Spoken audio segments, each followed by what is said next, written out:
Hello दोस्तों। तो अब हम लोग पढ़ेंगे पार्ट 13। पार्ट 13 ठीक है। पार्ट 13 में क्या पढ़ेंगे?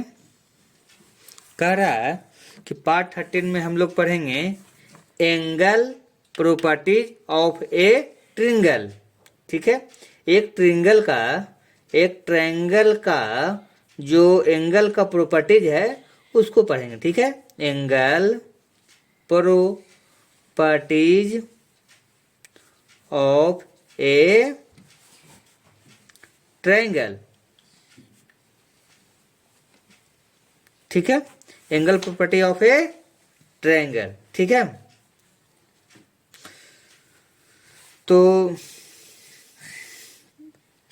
कहता है कि प्रॉपर्टी नंबर 1 कह रहा है, प्रॉपर्टी नंबर 1। ठीक है। इसमें कह रहा है कि the sum of the three angles of a triangle is 180 degree. ठीक है। तो कहता है कि देखिए हमारे पास एक ट्रायंगल है। ठीक है। इसमें कितने एंगल हैं? 3 एंगल है। कौन कौन सा? एंगल ए, एंगल बी और एंगल सी। तो the sum of 3 angles, angle A plus angle B और plus angle C equal to 180 degree होता है। ठीक है। ये किसी भी ट्रायंगल का प्रॉपर्टी है कि किसी भी ट्रायंगल में इंटरनल एंगल का सम कितना होता है? 180 डिग्री। ठीक है। तो इसको हम लोग परमानेंट यूनिवर्सल याद रखेंगे। और ये कैसे होता है ये हम लोग देख सकते हैं, लेकिन इसको किसी और में हम अच्छे से डिस्क्राइब करेंगे। ठीक है। थोड़ा सा अगर समझना चाहते हैं तो देखिए मैं बता रहा हूँ कि ये हमारा एक लाइन है और दूसरा लाइन ये है। ठीक है। इस लाइन पे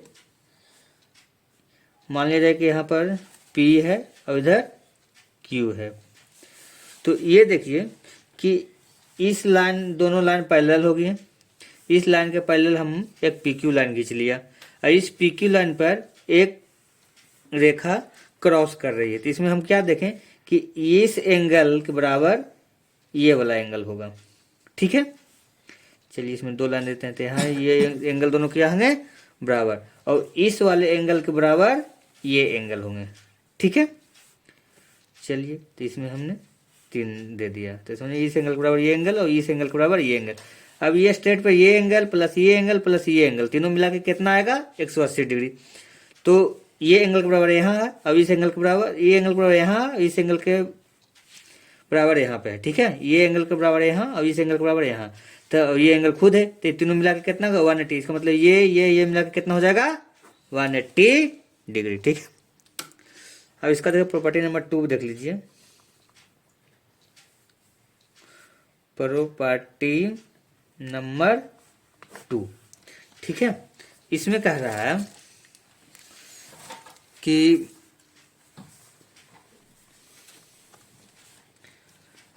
as the sum of the three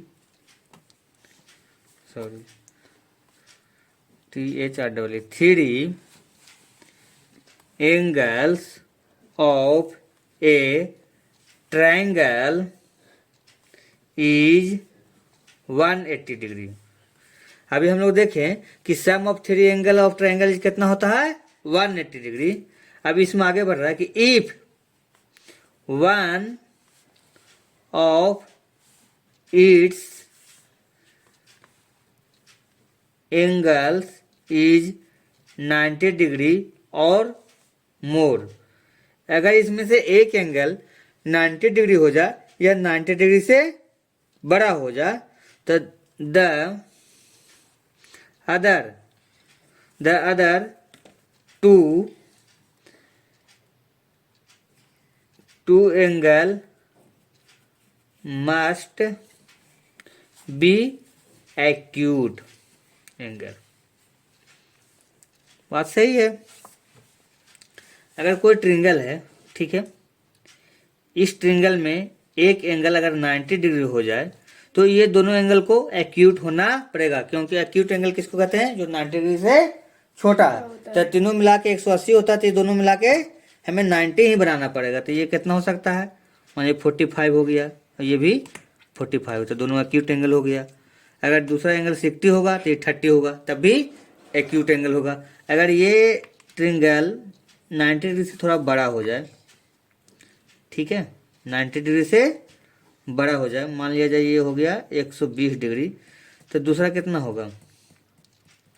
30 degree.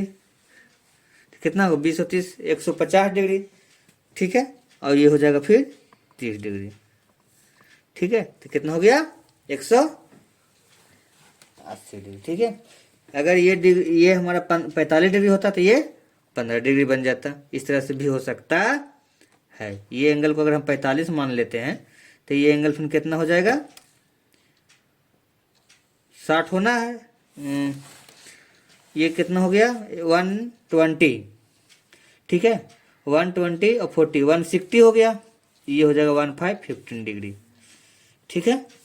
तो सब मिला के कितना होना चाहिए? तीनों एंगल का सम 180 डिग्री। 180 डिग्री से ज़्यादा नहीं होगा किसी भी स्थिति में, ठीक है। तो हम लोग ये देख लिए दूसरा प्रॉपर्टी में कि अगर एक एंगल 90 डिग्री होता है तो दोनों एंगल एक्यूट एंगल होंगे, ठीक है। और एक एंगल 90 डिग्री 190 डिग्री से बड़ा मतलब हो जाएगा, तब भी ये दोनों एंगल एक्यूट एंगल ही होंगे, ठीक है। और अगर ये एंगल 90 डिग्री से छोटा रहेगा तो तीनों फिर एक्यूट एंगल हो जाएंगे, ठीक है। इस स्थिति में तीनों एक्यूट एंगल हो जाएंगे, ठीक है।